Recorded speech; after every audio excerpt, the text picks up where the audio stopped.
አንቲ ውእቱ መሶበ ወርቅ ንጹሕ እንተ እስቴታ ሰላም ጤና ይስጥልን። በመላው ዓለም የምትገኙ ውድ ኦርቶዶክሳውያን በልዑል እግዚአብሔር ስም እንደምንሰነበታችሁ።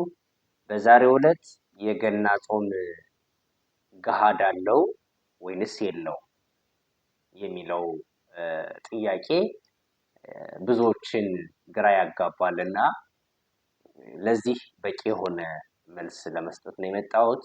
እስከ መጨረሻው እንድትከታተሉ በአክብሮት ጋብዛለሁ። እንግዲህ ቤተክርስቲያናችን በዶግማዋ፣ በቀኖናዋ፣ በትውፊቷ ምንም እንከን የሌለባት ተሰርታ ያለቀች ናት። ነገር ግን ተሰርተው ያላለቁ አእምሮዎች የራሳቸውን ሐሳብና ምልከታ በቤተ ክርስቲያን ስርዓት ላይ በመጨመር አንዳንድ የማያውቁ ምዕመናንን ሲያደናግሩ እንመለከታለንና እኛም ደግሞ ለዚህ የተሳሳተ ሐሳብ እውነተኛ የቤተ ክርስቲያን አስተምህሮ ለመግለጽ እንገደዳለን። ስለዚህ የገና ጾም ገሃድ አለው ከተባለ ምንም ጥያቄ የለውም፣ አዎ አለው ነው መልሱ የሚሆነው።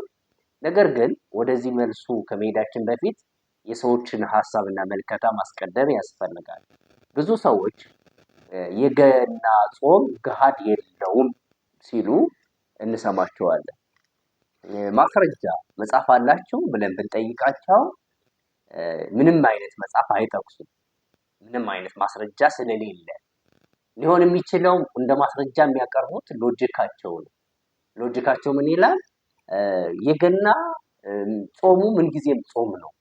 ስለዚህ በጾም ላይ ጾም ስለሌለ ለዛ ነው የገና ጾም ገሃድ የሌለው የሚል ሐሳብ ሲናገሩ እንሰማለን። ይሄ ፈጽሞ የተሳሳተ መላምት ነው። ለምን ከተባለ በጾም ላይ ጾም አለ። ለምሳሌ ጾመ ነቢያትን እንጾማለን። በጾመ ነቢያት ላይ ጾመ ድህነትን እንጾማለን። ዓርብ፣ ረቡዕ ጾመ ድህነት ነው። አብይ ጾም አለ። በአብይ ጾም ላይ አሁንም የመዳን ጾም ጾመ ድህነትን ዓርብ፣ ረቡዕ እንጾማለን። ጾመ ሐዋርያት አለ። በጾመ ሐዋርያት ላይ አሁንም በተመሳሳይ ጾመ ድህነትን፣ በጾመ ማርያም ላይ ጾመ ድህነትን ይጾማል። ስለዚህ ጾም በጾም ላይ ተደርቦ ይጾማል። ልክ በዓላትን በበዓላት ላይ ደርበን እንደማክበር ማለት ነው። ለምሳሌ ሚካኤል እሁድ ቀን ቢውል ይከበራል። እሁድንም እናከብራለን፣ ሚካኤልንም እናከብራለን። ደብረ ዘይት ሁልጊዜ የሚውል እሁድ ነው። ደብረ ዘይትም እናከብራለን፣ እሁድንም እናከብራለን። ሆሳዕና እሁድ ይውላል። ሌሎችንም ማየት ይቻላል እና ይሄ መላምት ትክክል አይደለም። የግለሰብ እይታና አስተሳሰብ ነው። ሁለተኛ ሌላ ጥያቄ ብንጠይቃቸው እነዚህ ሰዎች መልስ የላቸውም። እሺ የልደት ጾም ገሃድ ከሌለው ልደት ረቡዕ ሲውል ለምን ጠዋት ይቀደሳል? ለምንስ ስጋ እንበላለን ብለን ብንጠይቃቸው መልስ የላቸውም። ስለዚህ በመላምት የመጣ ሐሳብ የቤተ ክርስቲያን ሐሳብ አስመስሎ መናገር በጣም ትልቅ ክፍተት ነው። እሺ ምን ይላል? ፍትሐ ነገሥቱ ምን ይላል? ስንክሳሩ ምን ይላል ነው መሆን ያለበት ጥያቄው። የገሃድ ትርጉም አስቀድመን መመልከት አስፈላጊ ስለሆነ እንግዲህ ገሃድ እንላለን፣ ጋድ እንላለን። ሁለት ነገር ነው የምንጠቀመው። ግሃድ ስንል 3 ፊደል ነው፣ ሀ አለው። ይሄ ግሂደ፣ ገሃደ፣ ገለጠ ከሚለው የግዕዝ ቃል የወጣ ሲሆን ገሃድ ማለት መገለጫ ማለት ነው። የምን መገለጫ ከተባለ ቀደም እንዳልኩት የጾመ ነቢያት መጨረሻ ረቡዕ ቀን ቢውል፣ ዓርብ ቀን ቢውል የፍስክ ምግብ እንመገባለን። ስለዚህ የዓርብና የረቡዕ መገለጫ እንዲሆን በዋዜማው ማክሰኞና ሐሙስ እንጾማለን። የምን መገለጫ? የዓርብና የረቡዕ የጾሙ መገለጫ። ስለዚህ መገለጫ ማለት እሱን ያሳያል። በሌላ ንግግር ገሃድ ማለት መገለጥ ማለት ነው። መድኃኔ ዓለም ኢየሱስ ክርስቶስ በስጋ ማርያም ስለተገለጠ የእሱ መገለጥን ማስታወስ ስለሆነ ነው ማለት ነው። አንዴ ሁለተኛ ጋድ ስንል ለውጥ ማለታችን ነው። ለውጥ ስንል አሁንም የዓርብና የረቡዕ ለውጥ ማለት ነው። ረቡዕ ልደት ቢውል እንመገባለን። የረቡዕ ለውጥ መቼ እንጾማለን? ማክሰኞ። ዓርብ ልደት ቢውል ሐሙስ እንጾማለን። የማን ለውጥ? የዓርብ ለውጥ። ስለዚህ ለውጥ ማለት ይሄ ነው። ነገር ግን አባቶቻችን ዓርብና ረቡዕ ሲሆን ብቻ ገሃዱን ሐሙስና ማክሰኞ ስንጾም ጾሙ ይረሳል። ስለዚህ ይሄ ጾም ሁልጊዜም ከዓመት እስከ ዓመት መጾም አለበት ብለው ስለሰሩ ጾመ ገሃድን ሁልጊዜ የልደት ዋዜማ ላይ እንጾማለን። ይሄንን ምን ይላል ከተባለ ፍትሐ ነገሥቱ ይላል። እንዲህ ይላል ፍትሐ ነገሥቱ ጾመ ድራረ ልደት ወጾመ ድራረ ጥምቀት ይላል። ምን ማለት ነው በአማርኛ? የልደትን የጥምቀትን ዋዜማ መጾም ነው። የልደትን የጥምቀትን ዋዜማ መጾም ነው። እሱ ደግሞ ምን ይባላል አለ እዛው ፍትሐ ነገሥቱ። ይሄንን የጋድ ጾም ጾመ ጋድ ይላል። ይኸው ለጥፌላችኋለሁ፣ መመልከት ትችላላችሁ። በዚህ መንገድ አባቶቻችን አስቀምጠውልን።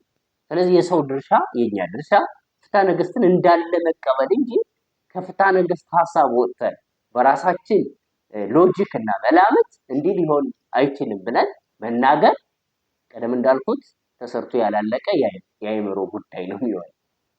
ተሰርታ ያለቀች ቤተክርስቲያንን ተሰርተው ያላለቁ አእምሮዎች እየፈተኗት ስለሆነ ይህን ሀሳብ መናገር ያስፈልጋል። አንድ ፍትሐ ነገሥት ነው። ሁለተኛ ስንክሳር ጥር 11 ቀን የሚነበበውን ብትመለከቱት እንዲህ ይላል። በዚህችን ዕለት ምዕመናን እስከ ምሽት እንዲጾሙት ያዘዙበት ምክንያት ይህ ነው።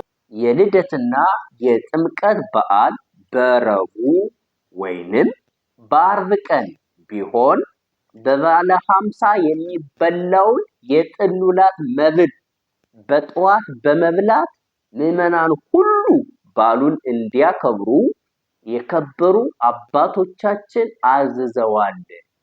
እሊህም ሁለቱ የእግዚአብሔር ታላላቅ በዓሎች ናቸውና ይላል። ስለዚህ የጥምቀትና የልደት ዕለት በጾም ቀን ቢሆንም ጥሉላት ምግብ እንድንመገብ አባቶቻችን ስላዘዙ የዛን ለውጥ በዋዜማው እንድንጾም ነግረውናል። ስለዚህ የፍትሐ ነገሥቱ ግልጥ አድርጎ ያስቀመጠው ሀሳብ ስለሆነ የኛ ድርሻ ይህንን ሀሳብ መተግበር መፈጸም እንጂ የራሳችን መላምትና ሀሳብ ማምጣት ተገቢ አይደለም። በዛውም ላይ እንደው መላምታቸውን ከንቱ የሚያደርግ አንድ ጥያቄ መጠየቅ እንችላለን። ለምሳሌ ጾመ ነቢያት የሚገባው ህዳር 15 ነው። ከህዳር 15 እስከ ታኅሳስ 29 በሶስቱም ወንጌላት በዘመነ ማቴዎስ፣ በዘመነ ማርቆስ እና በዘመነ ሉቃስ ብንቆጥር ስንት ይመጣል? 44 ይመጣልናል። ሶስቱ ጾመ አብርሃም ሶርያዊ ይባላሉ። 40ው ጾመ ነቢያት ይባላል። አንዷ ገሃድ ትባላለች። ስለዚህ ይቺ 44ኛዋን ቀን ምን ልታደርጓት ነው? ገሃድ የለም የምትሉ ሰዎች ስለዚህ ትክክል አይደላችሁም ማለት ነው። ይሄን ስንል እንደዛ ከሆነማ ልደት 28 ቀን ሲውል 43 ይሆናል። ያን ጊዜ ገሃድ አትጾምም ማለት ነው የሚል ጥያቄ ከተነሳ ቀደም እንዳልኩት ጾምን በጾም ላይ ተደርባ ስለምትጾም 44ኛዋ ጾም 43ቱ ላይ አብራ ጾመ ገሃድ ተብላ ትጾማለች ማለት ነው። ይሄ ስለሆነ እንደው ምዕመናን ረጋ ብላችሁ እውነተኛውን ትምህርት ከእውነተኛ መምህራን ተሰርቶ ካለቀ አእምሮ ካላቸው ከሊቃውንቱ እንድትማሩ ለማሳሰብ ያክል ነው። በጣም አጫጭር ማድረጋቸው እንደምታውቁት ብዙዎቻችን ሰነፎች ነን። አንድ ቪዲዮ እስከ መጨረሻው ለማየት እንቸገራለን እና ለዛ ነው።